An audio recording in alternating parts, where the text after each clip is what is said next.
Welcome back to another segment of Behind the Scenes of the Waltons. Today, I'm continuing on with another episode from Season 4. This is The Emergence. If you're enjoying these, please do hit like and subscribe. This episode sees the return of John Boy's school sweetheart, Marcia Woolery. Whoopee! She's coming home. She's been away at college, or actually away working, and now has returned. And she's engaged. The subplot in this involves Olivia, who is still substitute teaching for Mrs. Fordwick. John Boy has received a letter from Marcia Woolery asking him to pick her up at the bus station. He's not quite sure exactly why.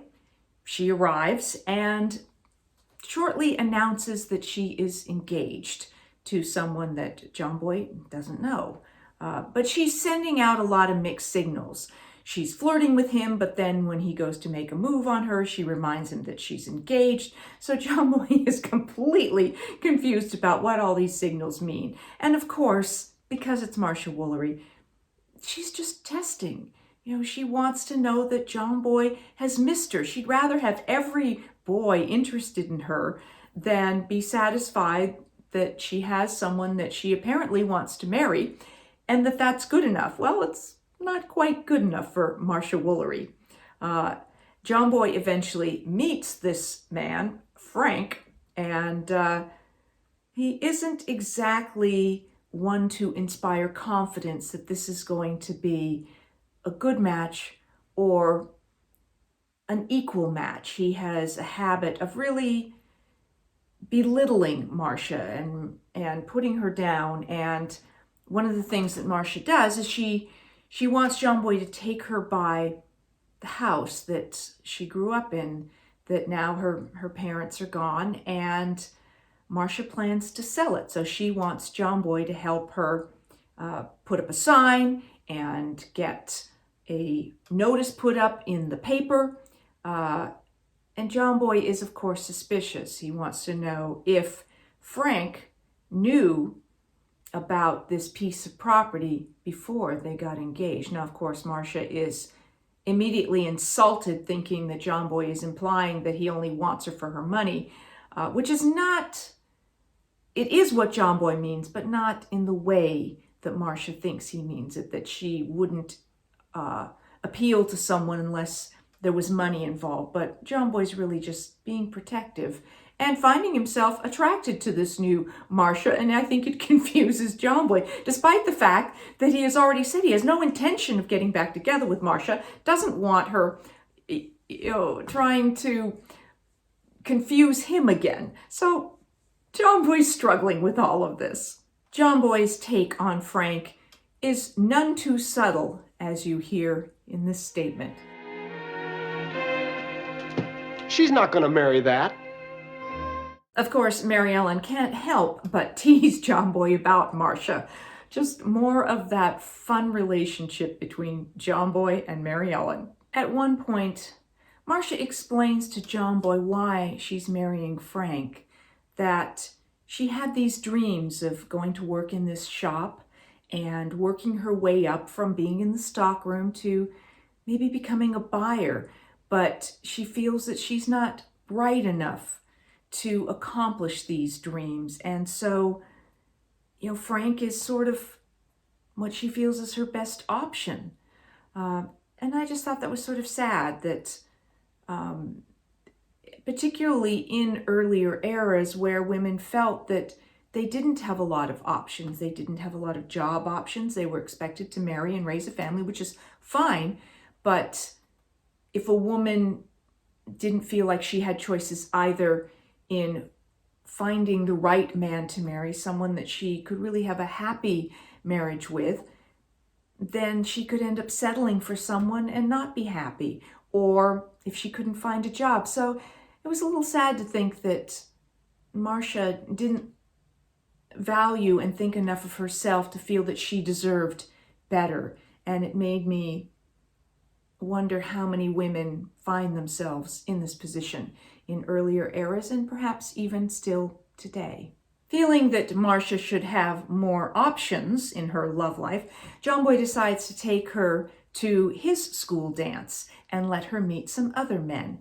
And Marcia is a big hit at the school dance, and I think her self-esteem begins to grow. The other girls at the school are so impressed that she has gone away to the city and is working there and living there, and how exciting. And I think Marcia begins to see herself a little differently. Afterwards, she and John Boy are just sort of having fun and reminiscing.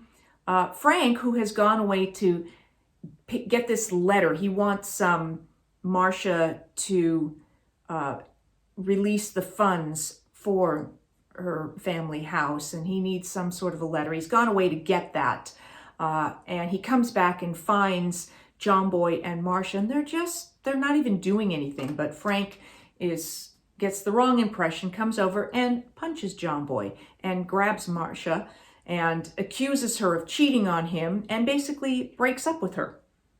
Well, we come to find out that the whole reason why he's broken up with her is because he found out that there wasn't any money in Marcia's family home, that there was debts and there was money owed, and by the time things were settled out, there was no money.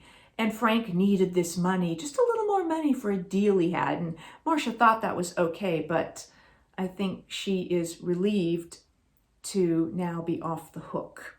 Meanwhile, John Boy has made arrangements for Marcia to have a job interview with another store. Marcia, you have to have a job. Right, Mama? I mean, well, you don't have your parents anymore. You don't have any property to sell. Right, Mama? You really have to support yourself so that you'd be able to pick and choose. Don't you think so, Mama?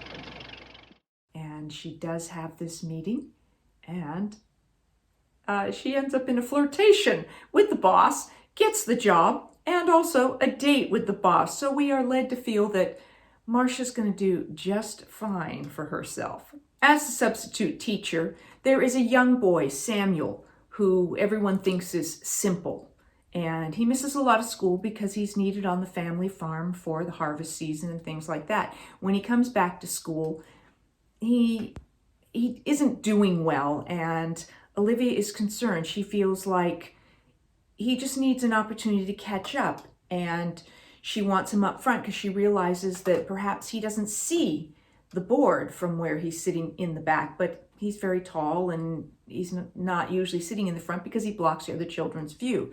All this attention that Olivia is giving to Samuel upsets the rest of the family.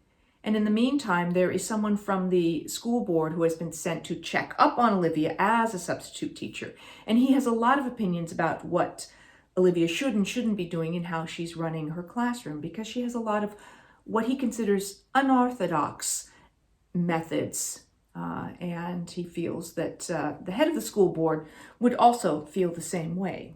Some of these include the fact that Elizabeth hangs on her coattails, but Olivia explains that Elizabeth, being the youngest, feels she wants to be close to Olivia, and Olivia feels that that's what she needs to do to make Elizabeth feel comfortable, and when Elizabeth is ready to have more distance, that, she will.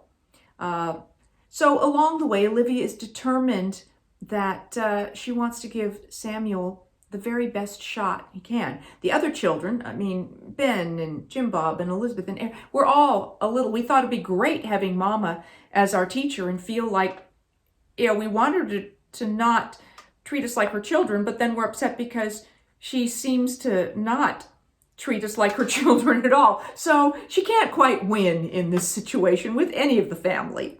Olivia stands up to the school board about the situation, how she's teaching, her methods, trying to help Samuel, and she doesn't care what the school board thinks. She feels that what she's doing is important, and she is going to continue doing the very best that she feels she can do to help all of the children, and especially in this moment, Samuel, who she feels just needs that little bit of extra help. She goes to talk to his father and mother because she feels that Samuel needs glasses. Well, they think that's way too much money.